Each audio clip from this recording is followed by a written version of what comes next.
Indie animation has kind of had a renaissance recently. Tons of small groups and even individuals have taken to the challenge of making passionate, studio-quality animation, and there have been many success stories in the past 5 years. As viewers, we've gotten some pretty good stuff to obsess over in recent years. However, it hasn't always been this way. Even just a decade ago, things were only getting started. Of course, there were still some good examples, but looking into indie animation from the 2010s is particularly fun because there are some weird and crude examples. One day that research brought me to possibly one of the weirdest, most fucked up animations of all time. I don't say that lightly. With the content of its video and its backstory combined, it's no wonder that this video became infamous the moment the internet discovered it. Join me as I uncover and look back on one of the strangest animations ever shown in public, made by just one man. Mike and Melissa. On December 20th, 2012, a 15-minute video was uploaded to YouTube named Mike and Melissa Episode 1. Mike Goes Crazy. The description simply reads, Mike goes crazy and starts seeing an imaginary purple skunk cat person named Melissa. TVMA. Naturally, the video begins with an intro.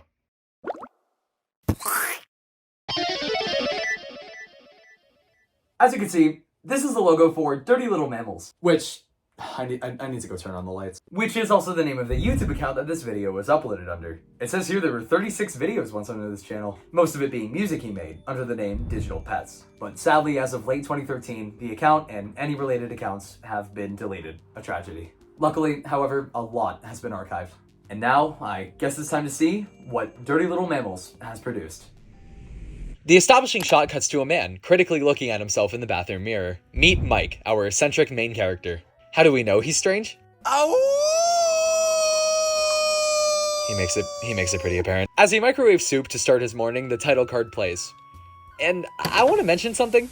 So, the music. The soundtrack of Mike and Melissa was also made by the creator. When I say indie animation, I mean indie animation. The whole OST has been isolated and is available on YouTube if you care to listen. But I don't really recommend it. It's kind of just random fucking noise. I mention this because it tends to drown out dialogue a lot, so hopefully that won't surprise you in future clips.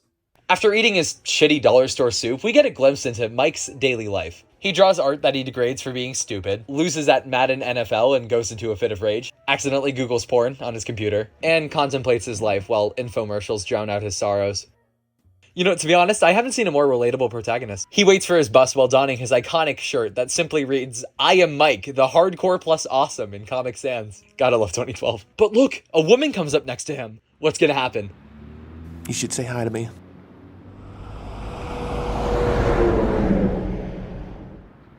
Whatever.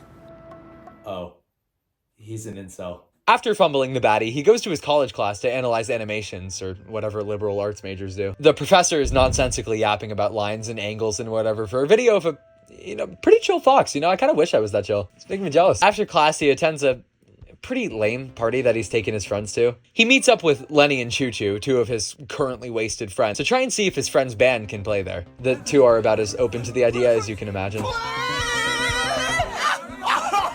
After that embarrassment, Mike gets a better idea. Drinks! Beer! Psh, goo, goo, goo, pss. Beer! Psh, goo, goo, goo, pss. Beer! With that beer song in the back, he socializes and gets through the party, also failing to attract another woman in the process. Stop fumbling! This disappointment and lameness all comes to a head when the friend group listens to the party's final band performance, and it's so bad that this happens. Yeah. No! No! Yeah. No! No! Yeah. This place is not metal! Chaos ensues afterwards. People rush to leave. The friend group destroys public property. Mike pees on a tree, typical party stuff. And it cuts to 5:18 p.m. the next day. After yesterday, Mike is at his lowest. He sits in bed, scratching his balls, and he decides on screen to jack it right there. And somehow, it goes even further. I just need to find a soulmate. Even if it's... A purple skunk person? Oh, absolutely. What the fuck? I was inconsolable after first watching that part, and so was Mike after seeing that thing suddenly appear.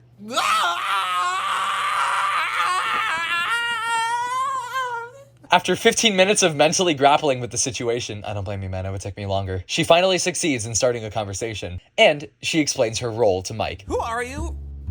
I'm Melissa. Nice to meet you. You seem confused. Okay, I'll break it down for you. I'm what's known as a puka, a benevolent animal spirit who only appears to the people who require his or her presence. And if you don't buy that, I'm a construct of your awesomely overactive imagination. Oh my god, I've got insane. So pretty much, Mike felt so depressed and holeless that a puka, which is an actual thing in Celtic mythology, which I find so insane, has been sent to give him a way to be positive. I mean, whatever makes you happy, I guess? I don't know, man. Psychology's weird. Melissa goes on to describe that his subconscious projected her in a form that he would find physically attractive. Oh. He uses DeviantArt. Mike is having none of this. He keeps repeating to himself that he must have gone crazy and that this is why his ex left him. Melissa, however, consoles him, saying that he's not crazy and just needs a romantic connection, even if it isn't real. Damn, it's kind of sad. And then they lock lips, get in bed, and Mike needs to analyze an old Soviet film for school, but Melissa convinces him to go on a moonlit walk instead. On that walk, Melissa further justifies her existence. Mike tries to understand and eventually comes to terms with his craziness. The pair lock hands as he looks into her heterochromatic eyes. They hug in front of the moon, and the first episode ends. The credits roll for 2 minutes straight, and that's where our story ends. Holy shit. There's a lot to unpack here. The animation, the plot, the sexual stuff, all of it is a breed of crazy I've never seen before. But to be honest, while the art and art style leave a lot to be desired, the animation itself has a little bit of potential. Now, don't get me wrong, this isn't high quality. This looks like it was made in MS Paint. But you can't say there wasn't any work put into the animation part. The craziest thing, however, there's an entirely different layer to everything. This was a college project, remember?